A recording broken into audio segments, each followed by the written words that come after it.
Everything you do in the watershed will ultimately influence stream flows, but that's all superimposed on top of what the climate's doing. I think we're getting into an era where people are realizing that not everyone can do everything everywhere all the time.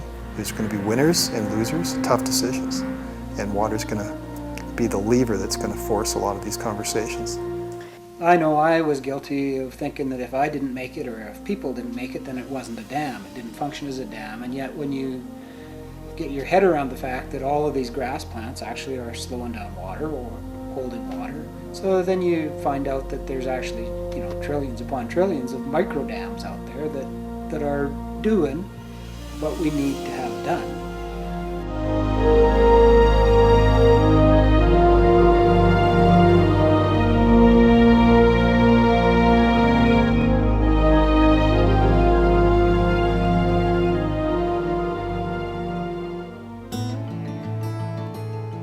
The word East Slopes, we're primarily talking about southwestern Alberta. So it's the backbone of the Cordillera, the boundary between British Columbia and Alberta, where all the water basically moves east, being drawn by gravity off these backbone mountains. It's the area between the ramparts, the tops of the mountains, and the prairies further to the east. So you've got these foothills that have supported these extensive calf operations for so many generations. It's a landscape that, about 10,000 years ago, was completely covered by glacial ice sheets. So this is a landscape that's been shaped by natural disturbances for most of the last 10,000 years since these glacial ice sheets retreated.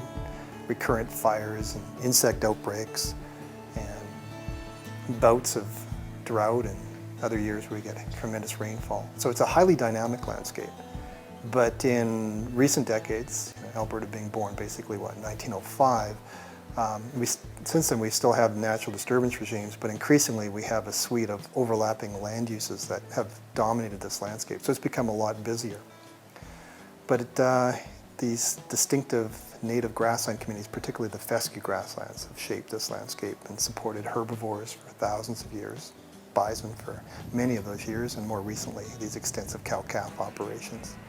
So a highly dynamic landscape, very precious one, very beautiful, aesthetically pleasing, very important from an ecological standpoint. It's captured tremendous amount of carbon in the soils, these grasslands, which have helped regulate our atmosphere. And also, these are the rain towers and water towers of Alberta. This is where vast amounts of rain is stored in snow and then released in the spring and feed the rivers downstream. We're defined by the wind and the water. It's annexed to desert. You look at the wildlife that are around here, and they have all kinds of adaptive conditions that allow them to survive under low water regimes. Even the plants, they're all oriented towards water. I heard one scientist once say that he had been coring trees, because he's a forester, and discovered that at least at one time there was a 75-year drought, that this must have been a desert in this area. And I went up to him afterwards and I said, it's really nice that we have those trees that survived that drought to give you that record. I said, but my challenge is, what happened to the grassland? Because it survived too. It's still here. The Blackfoot used to think of this place as the center of the world. And I think anyone who comes to the Eastern Slopes feels that they've walked into a very special place. The history of this area is that the Porcupine Hills and the foothills along here was sacred to the natives. And they came from very long distances to do ceremonies and meetings and so on in this area. And they still do. And I was told by another rancher's wife a couple years ago that the Indians came to her land where they live, where they're ranching just west of here, and they said, we still come here to do our ceremonies because this is where the land is still alive. We live in an environment that's very alive. We have approximately 100 plants here on any part of the ranch. And that's all the forbs and the flowers and the grass plants, all those shrubs all together. And we need that complexity. And it's really the complexity that gives the value to the land. It's just a very peaceful part of the world, you know, and I have lived and worked other places, and sometimes I'm away for several days either in busy cities or even busy rural areas next to major highways and whatnot. You can just sort of feel some of the tension ease out of you when you come home on a nice day. What we like about this area is mostly the peace and quiet. It's gorgeous scenery. It's back to nature. You've got all the best parts of the natural country. It's as close to heaven as I'll ever get. When the stars are out, you can pick up the different constellations and watch them, and you'll see a satellite go by or something like that. At night, there's shooting stars.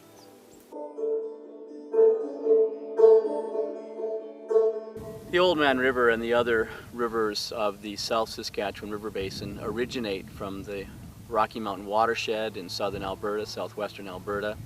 These rivers combine to form the South Saskatchewan River, and that joins with the North Saskatchewan, flowing across Saskatchewan to Winnipeg and ultimately to the Hudson Bay. What this means is that the water resources provided by the Rocky Mountains in southwestern Alberta is critical, not just for southern Alberta, but also for southern Saskatchewan and even Manitoba. Canada's whole prairie region is dependent on these Rocky Mountain watersheds.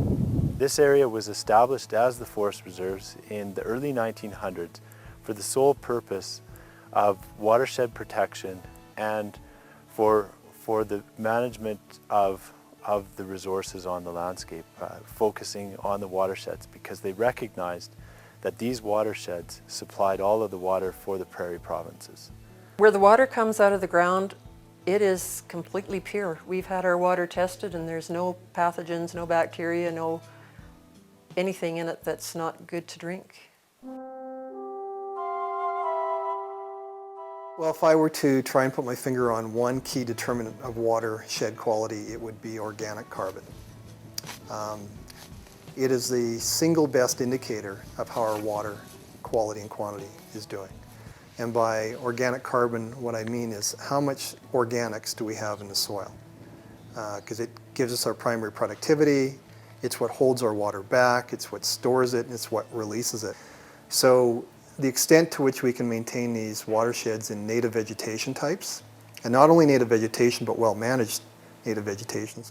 We assess the health and vigor of the plants, the type of plant community that exists on the site, and the litter, the vegetation underneath that creates a blanket.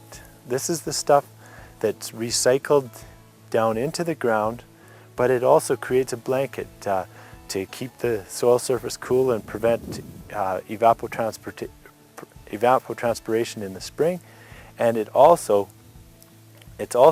a layer that allows, when water comes in, it captures it and allows it to soak into the ground instead of running off quickly, possibly carrying with it sediment and other nutrient-enriching factors that could affect the stream. In the forest, we have something very similar, and that's the LFH layer.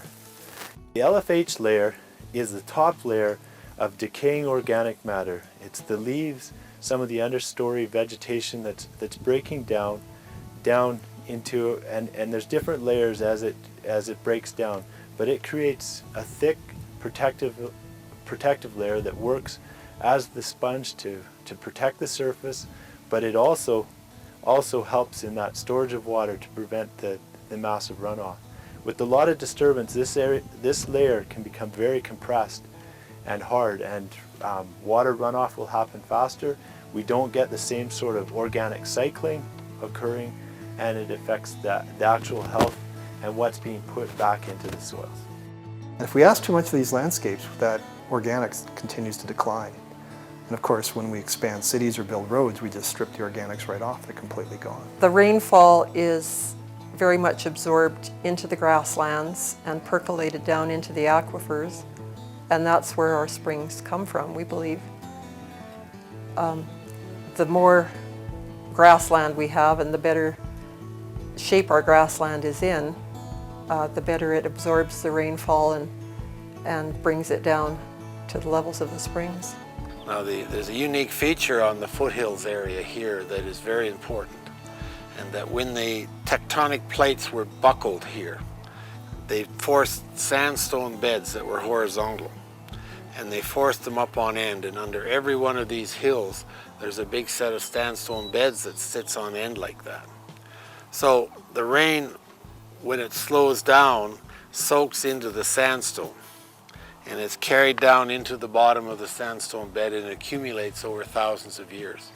And that is what gives you your flowing wells, your flowing springs, and contributes to the aquifers. And that is a very critical aspect of the southern foothills regime when it comes to water. That's like a bank. It's like a bank account. And it will get you through dry years. We have springs that have never gone dry in history, no matter how dry a period we go through. And here what we do is we have a very large number of animals, concentrated animals, for a very, very short period of time. So we may be on one area for 2 or 3 days, and then we won't be back again for about 100 days. So that gives the opportunity then, we have a large group of cattle that either knock the grass over or eat the grass, and then we're gone, and then 100 days of rest will allow that plant to recover, and recover means the roots regrow, and the plant canopy comes back up and is ready to go into seed maybe. So quite a long time before we come back again. And that continually rebuilds the organic matter.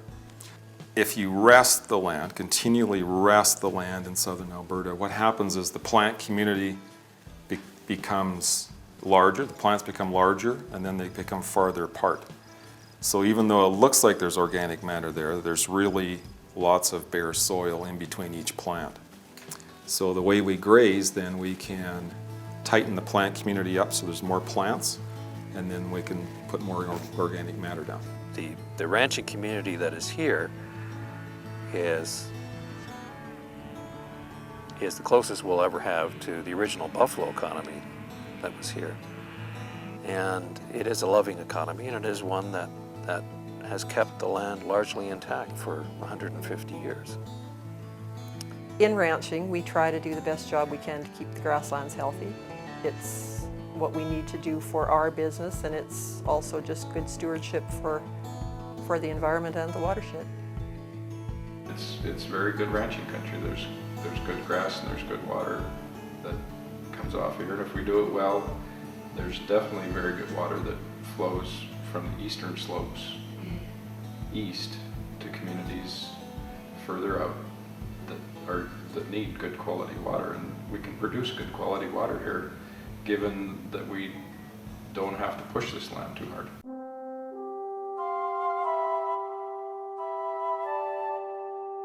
My understanding is a family needs about 1 acre-foot of water to survive, for the domestic uses and watering their garden and flushing their toilets and washing their faces. But when we put in any sort of an industrial site, 4 acres in size, and limit the ability of that surface to absorb water, we actually just wasted the water that would have sustained one family in southern Alberta. I think we need to start taking those sorts of calculations into consideration when we determine whether or not we should add more industrial uses.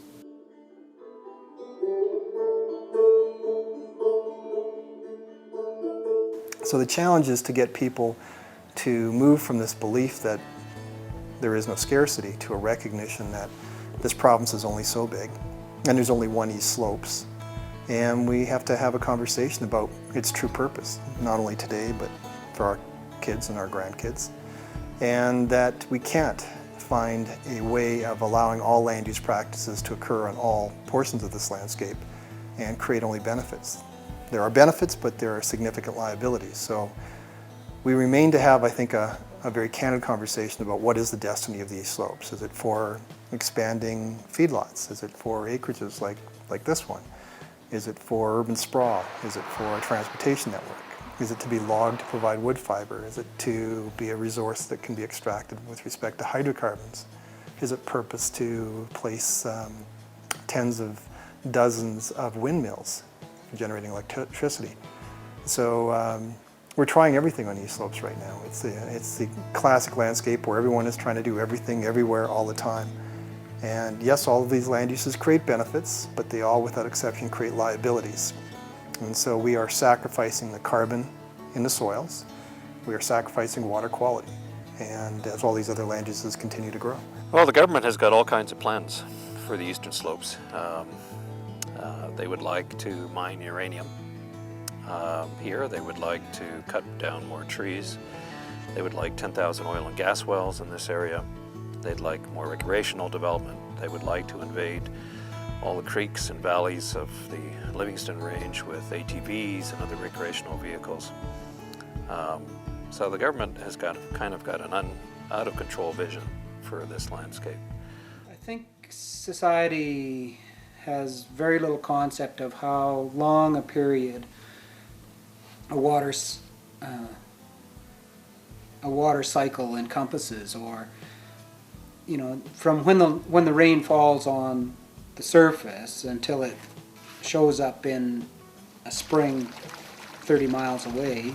Is that a period of a year, 10 years, 30 years? Could be, and indeed very likely is, more like the 30-year period.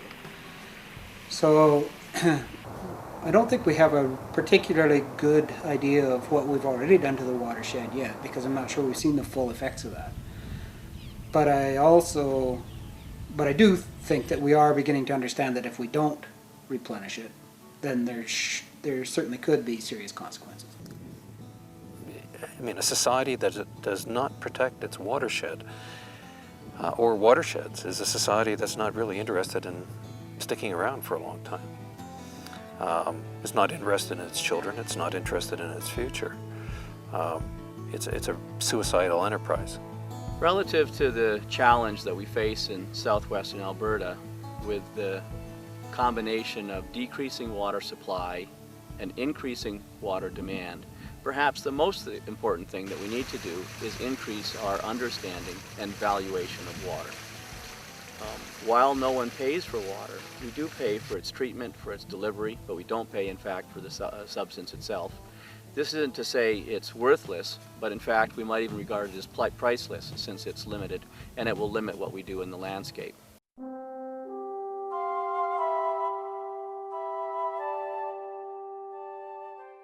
So some tough decisions are going to have to be made down here in this country. We're going to have to limit the scale of human development and human footprint. We're going to have to decide, you know what, we have one sustainable economy here, it's ranching, let's support that. And that sustainable economy supports the watershed. So let's work that out and decide what are the best tools and arrangements to keep that going. And then we all benefit from clean water at the end of the day. So in my vision, the East Slopes are primarily for watershed protection, storage of carbon, and the extraction of natural resources that can be conducted in a way that doesn't jeopardize those other two, which doesn't mean that you can't have other land uses, but they can only occur to a limit, and we have to have a conversation about how much that is. So there may be a role for ecosystem-based forestry. There may be a very important role for extensive cow-calf operations that provide herbivory, much like bison did. There may be a very important role for fire. There should maybe be a cap on how many acreages can live out here. There should be a cap on the road density. There should be a cap on many of these other things. And the reason those cap exists is to protect the true purpose of the East Slopes, which is water and carbon, at least in my view.